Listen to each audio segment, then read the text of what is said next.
Hey. What's up, it's a culture detective here investigating your favorite albums, and today I am once again urging everyone to go watch my short film. Link in the description. Please go watch it. I poured my heart and soul onto my short film, so please go watch it. But anyways, the other thing I'm going to be doing today is to do a quick mini albums review video where I review several albums all at once because I simply don't have the time or the energy to talk about all of them in full length. So, yeah, are you ready? Let's go. First of all, new Spelling album, Portrait of My Heart. So Spelling, aka Christia Cabral, is back with a new album. If you didn't know this, a few years back she released The Turning Wheel, which Fantano gave a 10, I gave a 9, but I also really loved, and I was really pumped for her next album, which was released. It's not this one. Her next one is pretty good, but it's basically a rehash of some of her older stuff. So now we have a first original album after The Turning Wheel. It's called Portrait of My Heart, and she goes rock. She makes rock music, which I think is a decision I kind of admire. Just when she started to have a huge breakthrough with her dreamy Baroque pop, she suddenly decides to go rock. And I thought that was pretty cool, but unfortunately, I don't think Spelling does a great job when making rock music. I don't know why. Unfortunately, this album just didn't hook me as much. I think the production is way less creative, and the songwriting is just not as catchy or as inventive as her older stuff. Lyrically, a lot of this album is doing this angsty teenage thing for some reason. I appreciate the youthfulness of the lyrics, but I don't think it hooked me quite as much. The title track, aka the opener, I just feel like a lot of instrumentals are just smashed together over very okay lyrics. Now, a couple of tracks on this album stand out to me. One is Alibi, which is a very fiery anthem with chugging guitars, a big chorus, and also Ammunition, which I think is the most Turning Wheel song on the album. I really like it when she plays with her vocal pitch. That is something that she does a very good job at. But unfortunately, the rest of the album is just meh. Like, all the magical charm is just kind of gone, like a little evaporated maybe. Just not I just did not have the interest to return to this album at all. Unfortunately. Sorry, it's a 6 out of 10 for me.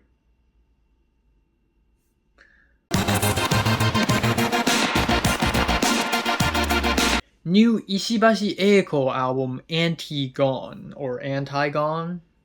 Something like that. So, Ishibashi Eiko, who is more known as the amazing film composer for the amazing films Drive My Car and Evil Does Not Exist, two films by Hamaguchi Ryusuke, which I absolutely urge you guys to watch. Now, I didn't know that Ishibashi Eiko does a little bit of music on the side. Yeah, we have this album, and this album is surprisingly poppy. Some of the tracks here are basically laid back pop music with extra instrumentation. The track Coma, for example, is a jazzy pop song with shakes and weird electronic embellishments and what sounds like reeds. Very interesting mix of instrumentals. We also have Continuous, which is a folk-ish song with nocturnal chord progressions, which I really like. I also really like the title track on the album, aka the album ender. There are a lot of orchestral instrumentations on this track, which are definitely, like, come on, seriously. Ishibashi Eiko's strong suit, of course, lush layers of strings, jazzy drums. I just feel like this is Eiko at her best. But aside from that, I think the rest of the album is pretty decent. Some tracks here feel very inoffensive. For such a fantastic film composer, it's decent. Yeah, feeling a 7 out of 10.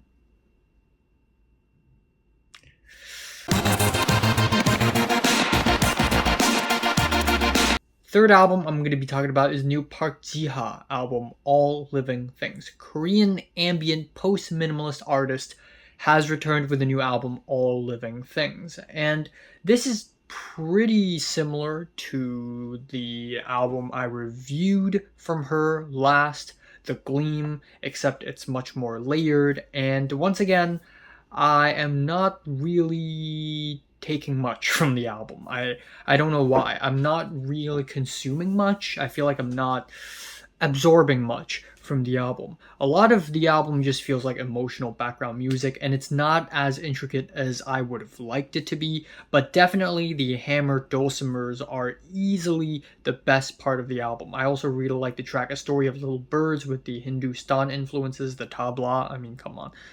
Water Moon, I like the climactic ending. I really do.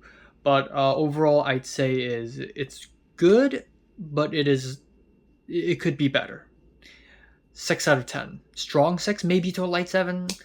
I don't really know, man. I don't know. Fourth album here, Bon Iver, new album, Sable Fable. So let me just be honest here, the first 3 tracks are fantastic. And I'm not counting the ... intro. I'm talking about the first 3 songs are absolutely fantastic. Things behind things behind things. Bon Iver sings in a much more mature voice and a more deep-pitched. The vocal layers are really nice. They never feel harsh. And then we have the soft and simple looping rhythms in the back. It's very nice. It's such a nice sounding song. And then we have really relatable lyrics about just being overwhelmed, things compiling on top of each other. And then Speyside has a country vibe to it because of the strings. And Award Season is one of the highlights on the album for me because there are so many horns in the back. I don't know why, but I feel like I just wandered into some post-minimalist art museum. There's something so spacey about this track. But the rest of the album is just okay. There's a lot of pretty okay folk pop with a lot of electronic included in it. I think There's a Rhythm is a pretty beautiful track. And yeah, not a bad album, I guess. 7 out of 10.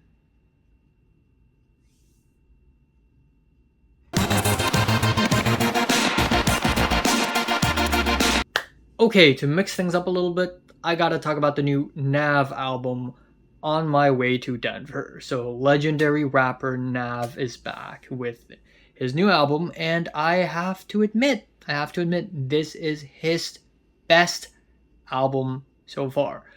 Nav, I'm really glad that he's trying different things. He's trying a little bit of this genre, a little bit of that genre. In fact, the first track on this album is like this moody, alternative R&B thing, and this track got my hopes up, until I listened to the rest of the album, and it's just as boring, as uninspired as you would expect a Nav album to be. Again, I can tell he's trying some new things, but a lot of the tracks on this album sound like money laundering projects. They are soulless, they are made in 10 minutes, and the tracks that I prefer a little bit more are usually the popular ones. The album ending Pain Away, I guess, is one of the examples.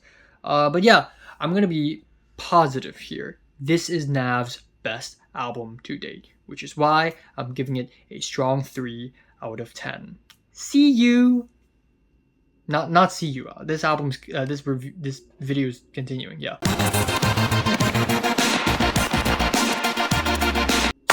Okay, new album from Honningbarna called Soft Spot. Now, this is a Norwegian punk band, a Norwegian garage punk band.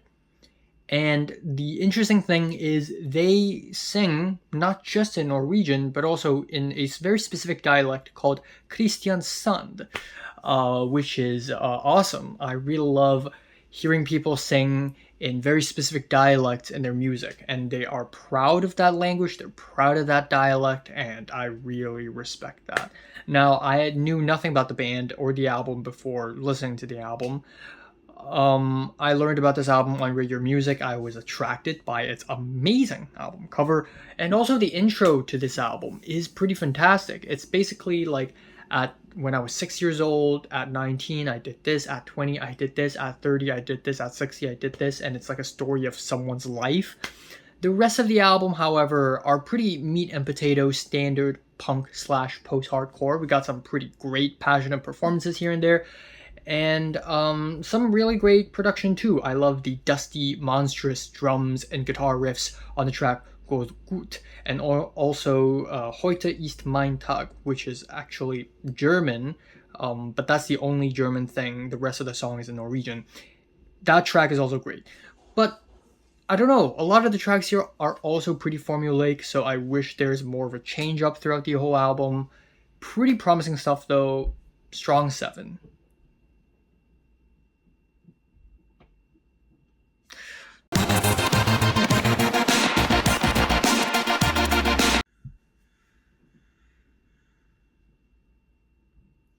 Those are some crows. So anyways, from Norway to Sweden, now we have a new album from Weatherday, Hornet Disaster. I remember like 6 years ago reviewing Come In by Weatherday. Was it 6 years ago? I forgot. And I really liked that album, and no one's talking about Weatherday. I don't know why.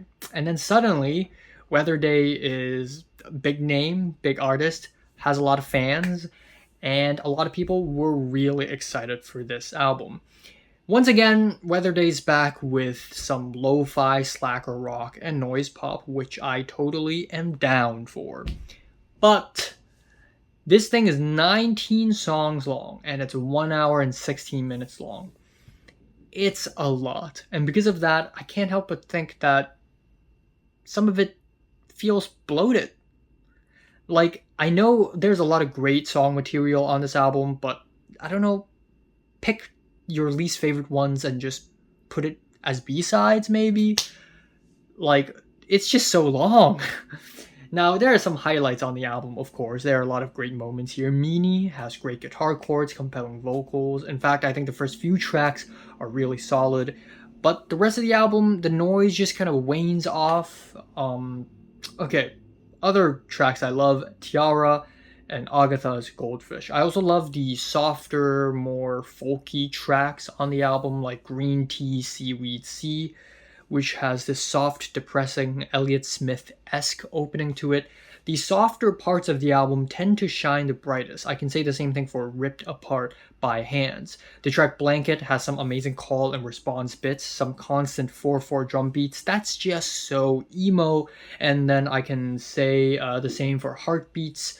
I think the double hand clap thing is kind of cutesy. But yeah, it's just a little long, man. It's just such... it's just a bit long. So yeah, 7 out of 10.